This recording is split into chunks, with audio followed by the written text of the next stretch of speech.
नमस्कार मित्रांनो, स्वागत आहे तुमचं आपल्या चॅनलवरील एका नव्या व्हिडिओमध्ये. मी संजय तुमच्या सगळ्यांचं पुन्हा एकदा स्वागत करतो. तर मित्रांनो, आत्ता मी आलेलो आहे पाली बल्लाळेश्वर, जे श्री क्षेत्र अष्टविनायक यांच्यापैकी एक गणपती असणारे हे पाली हे देवस्थान आहे. त्याच्यापासूनच साधारण 3 किलोमीटर अंतरावर असणारं हे सिद्धेश्वर गाव आहे. या गावामध्ये एक यादवकालीन शिवमंदिर आहे आणि हे स्वयंभू शिवमंदिर आहे असं म्हणतात. तर त्या मंदिरामध्ये मी दर्शन घेण्यासाठी आलेलो आहे. गावात आपण एंट्री केली ना की पहिलंच हे मंदिर आपल्याला लागतं आणि सुरुवातीला तिथे आपल्याला छत्रपती शिवाजी महाराजांची आपली अश्वारूढ मूर्ती आपल्याला बघायला मिळते इथे. आणि त्याच्यानंतर समोर आहे अंगणवाडी. तर याच्या बाजूलाच आहे यादवकालीन स्वयंभू शिव मंदिर सिद्धेश्वर महादेव मंदिर. चला आतमध्ये जाऊन आपण दर्शन.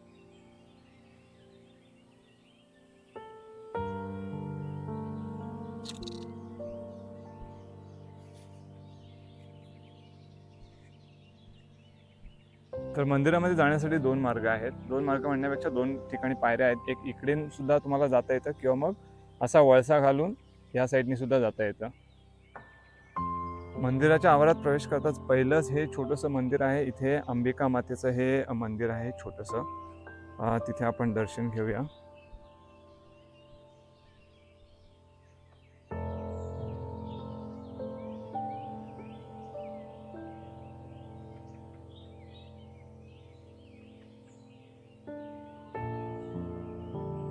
तर दुसऱ्या बाजूला इकडे कालभैरवाचं मंदिर आहे हे. तर हे दुसरं कालभैरवाचं मंदिर आहे.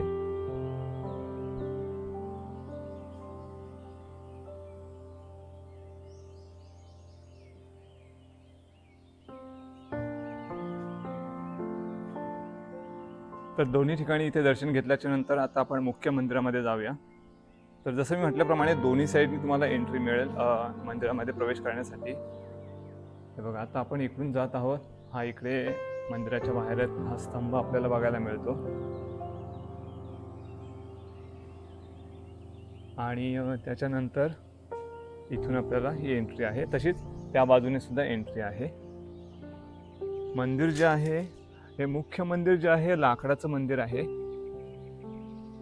हे बघा, इकडे म्हटलं तसं या साईडनी सुद्धा एंट्री आहे येण्यासाठी. हे बघा, हे समोर आहे अंबिका मातेचं मंदिर आणि आपण इथून सुद्धा जाऊ शकतो. समोरच आपल्याला नंदी बघायला मिळतो.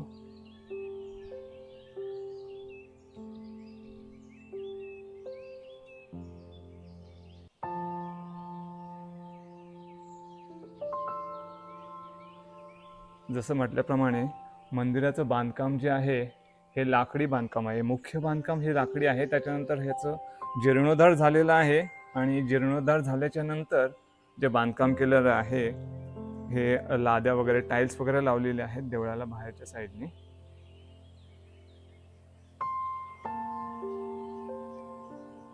आतमध्ये जाऊन आपण आता दर्शन घेऊया. चला. ओम नमः शिवाय.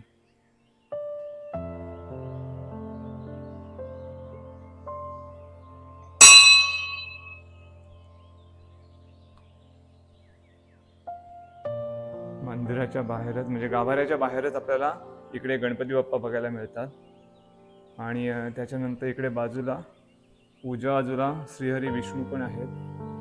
यांची मूर्ती आपल्याला बघायला मिळते आणि आतमध्ये गाभाऱ्यामध्ये मोठं असं शिवलिंग आहे.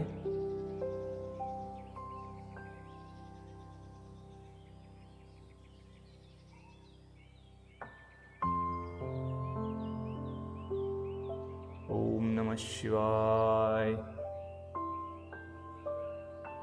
तर गाभाऱ्यामध्ये बघा केवढं मोठं शिवलिंग आहे. एवढं शिवलिंग माझ्या मते मी पहिल्यांदाच बघितलेलं आहे.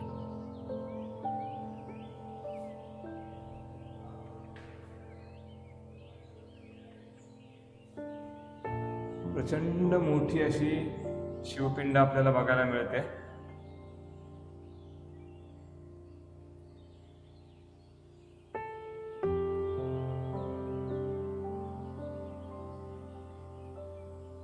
आणि गाभारा पण खूप मोठा आहे.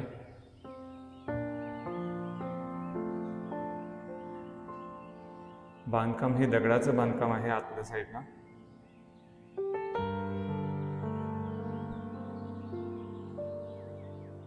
तर इथल्या लोकांच्या माहितीनुसार आत्ताचे जे मंदिर आहे त्या ठिकाणी ना अगोदर खूप घनदाट असं जंगल होतं.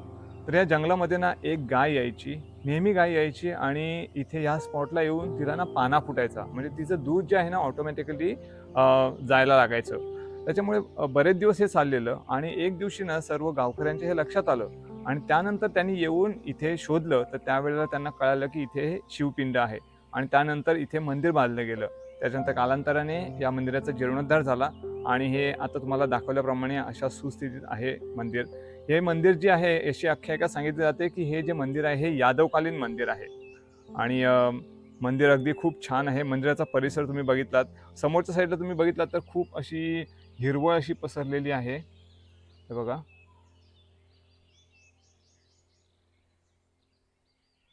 तर तुम्हाला हा व्हिडिओ कसा वाटला हे कमेंट करून नक्की कळवा आणि व्हिडिओ आवडल्यास व्हिडिओला लाईक करा, शेअर करा आणि चॅनलवर जर कोणी नवीन असाल तर प्लीज सबस्क्राईब जरूर करा.